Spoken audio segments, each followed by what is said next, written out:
Alright. So, kumusta mga kaibigan? May mga nagtatanong po sa atin, Teacher Kevin, bakit wala ka ng upload na tutorial? Well, meron kasi tayong pinagkakabalahan ngayon mga kaibigan, and I thank YouTube with this opportunity.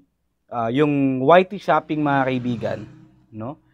Nag-collab na kasi yung mga yan, di ba? YouTube, in collaboration with Shopee, in collaboration with Lazada. And ito yon. So, luckily, meron tayong na-receive na pa-challenge kasi nga, noon pa man, qualified na tayo, eligible na tayo for YT Shopping na kung saan we have the right, no, or capable yung channel natin to tag products. Kung depende kasi yung video natin we can specifically promote that a particular product. Pwede rin naman na mga kaibigan na itag natin yung product sa mga videos natin. For example, sa printer repair, marami tayong pwedeng itag dyan. Pwedeng mag-tag ng flex cable, print head, and syempre, ang magpapakita doon, once you tag the products, those are all legit links kung saan tayo pwedeng mag-purchase ng product na itag. So, then, merong mga pa-challenge, syempre, na kung saan pwede tayong mag-receive ng incentives. Merong 10,000, merong 20,000, merong 50,000. So, yung pa-challenge na yon, still waiting for the result. Isa pa lang yung nakukuha ko, yung dun sa incentive, yung 10,000 mga kaibigan.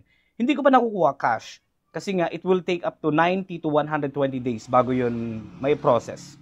Pero nagpakita na siya sa may income natin. And yun yung pinagkakabalahan natin, yung tag to win challenge mga kaibigan.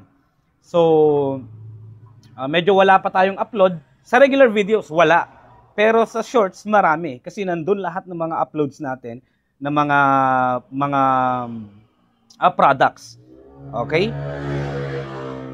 Wala tayong magagawa. Since yung challenge kasi dalawa yung sinalihan nating challenge. Dalawang tag to win. Most number of promoted products. Yun kasi ang mananalo. Sa Shopee kasi mga kaibigan, top 10 yung mabibigyan ng 50,000 pesos. Sana, 'di ba? Pala rin. Waiting for the result tayo doon. I-update ko kayo kung sakaling nasa listahan ng top 10, 50,000 pesos winner yung ating pangalan. Isa pa, ongoing ngayon up to hanggang November 15 pa.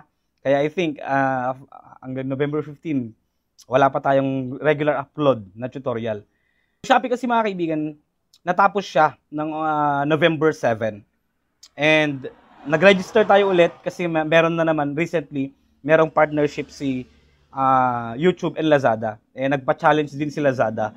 Pero yun nga lang, one winner only mga kaibigan ng 50,000. So sinalihan natin ulit yon. And then until now, yun palang ginagawa natin. Nagpo-promote tayo ng mga products, nagtatag tayo ng mga products sa Shopee and Lazada. And matatapos yun hanggang November 15. So waiting for, hoping for a good news mga kaibigan. No? Dito ko binaling yung attention ko sa mga pa-challenge. Kasi nga dito sa business ko, although marami tayong repair, maraming clients, pero here's the downfall. Hirap tayo sa collection, hindi tayo nakakakolekta ng maayos sa payments ng ating mga clients. So doon ko binaling yung attention ko sa mga pa-challenge, sa mga incentives. Sabi ko, malay natin, manalo tayo ng dalawang 50,000. 50,000 ni Shopee and 50,000 ni Lazada.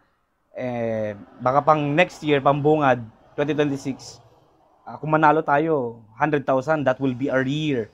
No? At least makabawi man lang tayo at the end of the year. So, hinihintay ko yung result. Yun lang, pinagkakabalahan ko. And waiting tayo mga kaibigan. So, soon, mag-upload ulit tayo ng mga tutorials. Marami akong repair, pero hindi ko na nabidyohan mga kaibigan. Dahil nga since paramihan ng tag products yon, paramihan ng promoted products, videos, definitely, doon natin ibinaling. Yun lang. Thank you for watching. And thank you for always supporting me.